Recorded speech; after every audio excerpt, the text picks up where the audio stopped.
আমার গাছের টাটকা তরতাজা আতা ফল। এটা আতা ফল না, আতা ফল আরেক ধরনের আছে, গা খসখসে এরকম, প্লেন না, তেলতেলা না। ওইটা সম্ভবত আতা ফল, আর এটা হলো মেওয়া ফল আর কি। এক এক অঞ্চলে এক এক ধরনের নামে ডাকে, অনেকে আবার লেওয়া ফল বলে, নেওয়া ফল বলে, তো এটা মেওয়া ফল। আমরা আতা ফল বলেই ডাকি আর কি। এটাও আতা ফল, ওইটাও আতা ফল, মানে এই ফলটাই আতা ফল, কিন্তু এটা খাইতে খুবই সুস্বাদু, অনেক মজা আর এত পরিমাণের মিষ্টি। ওই যে তোমার সবেদা ফল আছে না, সেই সবেদা ফলের মতো মিষ্টি, প্রায় একদম চিনির মতো। আর এই যে এইগুলো সব পাড়া হয়েছে, মানে অল্প করেই আজকে পারছি। এইগুলো পাকা হয়ে গেলে পরে, মানে খাওয়া হয়ে গেলে পরে আবার গাছ থেকে পারবো এরকম। গ্রামে আসছি, গ্রামের টাটকা তরতাজা ফলমূল খাবো। এই এই এই ফলগুলো কিন্তু আমার লাগানো গাছ থেকে সংগ্রহ করা।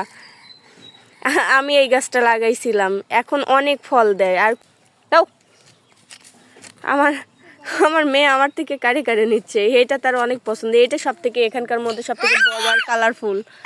ও বাবা, নিয়ে নেওয়া হয়ে গেছে দেখো।